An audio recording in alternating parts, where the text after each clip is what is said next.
Assalamualaikum warahmatullahi wabarakatuh. Di video berikut ini kita akan melanjutkan pembahasan terkait playlist administrasi sistem jaringan, di mana pada video kali ini atau video kedua kali ini kita akan membahas terkait cPanel ya.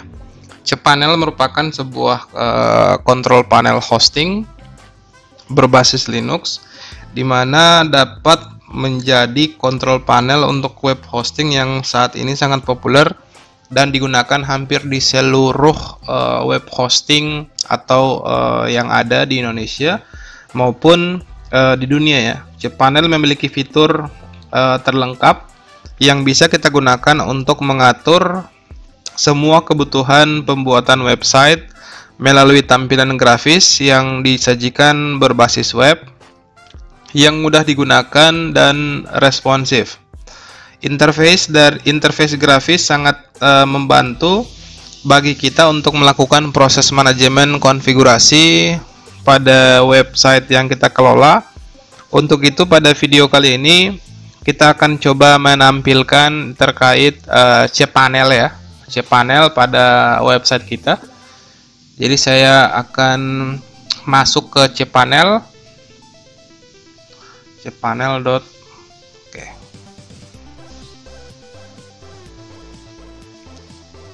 kita login dulu ya.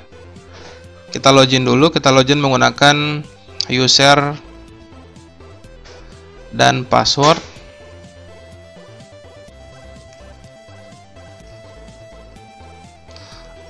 Oke, pastikan kita berhasil login. Berikut adalah tampilan dari control panel ya. Control panel ini dibagi menjadi beberapa bagian.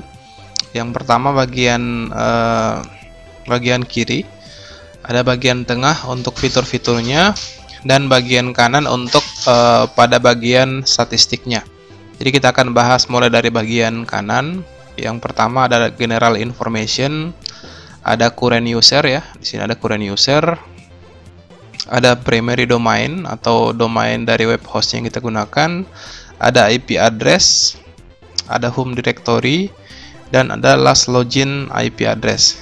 Di sini juga kita bisa pilih tema sesuai dengan kebutuhan kita, atau kita bisa lihat sistem information dari server yang kita gunakan. Oke, berikut adalah statistik atau informasi server yang kita gunakan, server name-nya, dan berbagai hal lainnya. Oke, kita kembali ke home ya.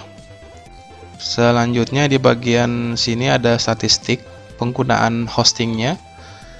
Jadi web hosting yang kita gunakan adalah web hosting dengan kapasitas 1 GB, dimana saat ini sudah digunakan sebanyak 97%. Ada MySQL database, penggunaan MySQL database, ada bandwidth, ada add-on domain, ada subdomain, ada email, ada forward, dan ada hal-hal lainnya.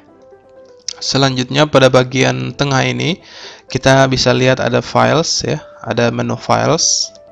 Files kita bisa melakukan manajemen terhadap file ya. Di antaranya file manager layaknya sistem explorer yang ada pada Windows, ada image untuk melakukan manajemen gambar, ada directory preface ya, private, di mana kita dapat membuat atau melakukan penyetingan kepada direktori yang ingin kita setting privasinya. Selanjutnya ada disk usage, berfungsi untuk melihat statistik penggunaan disknya. Ada web disk, ada FTP account untuk membantu kita untuk membuat sebuah akun yang dapat digunakan untuk mengupload data ya, menggunakan protokol FTP pada web hosting kita. Selanjutnya ada FTP connection, ada fitur backup, ada backup wizard, ada git version control, dan ada file directory and restoration. Selanjutnya kita masuk ke fitur domain. Di sini terdapat banyak fitur tentang domain, di mana kita bisa melakukan manajemen terhadap domain yang kita gunakan untuk web hosting ini. Ada add-on domain, ada subdomain. Kita bisa membuat banyak subdomain pada sebuah web hosting. Kita bisa buat sistem redirect dan fitur-fitur lainnya. Selanjutnya kita masuk ke database. Kita bisa menggunakan MySQL database di sini. Ada wizardnya juga mempermudah kita untuk melakukan proses pembuatan database. Ada PHPMyAdmin untuk manajemen berbasis web untuk database kita.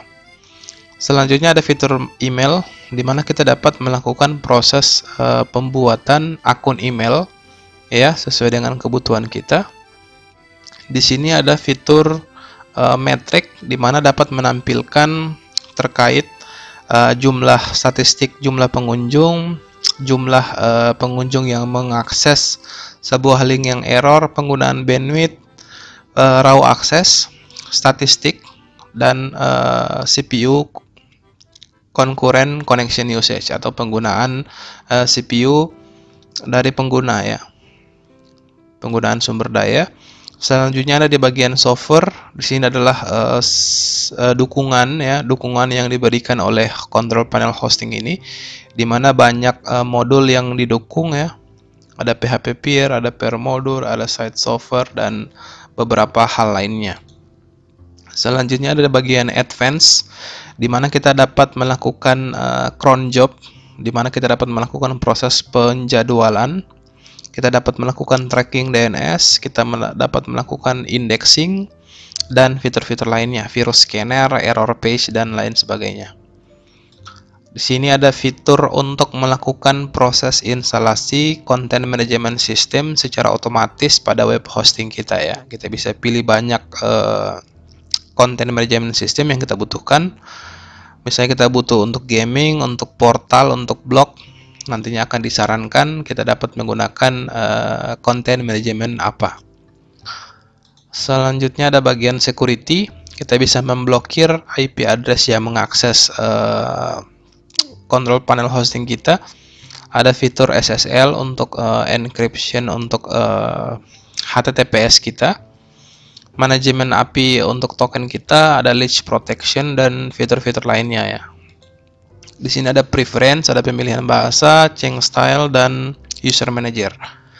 Oke, sekian video terkait perkenalan fitur cPanel ya, di mana sangat banyak fitur dan kegunaannya, sehingga kita dapat melakukan manajemen konfigurasi dengan menggunakan interface yang sangat mudah untuk kita pahami dan kita gunakan, yaitu menggunakan interface berbasis web.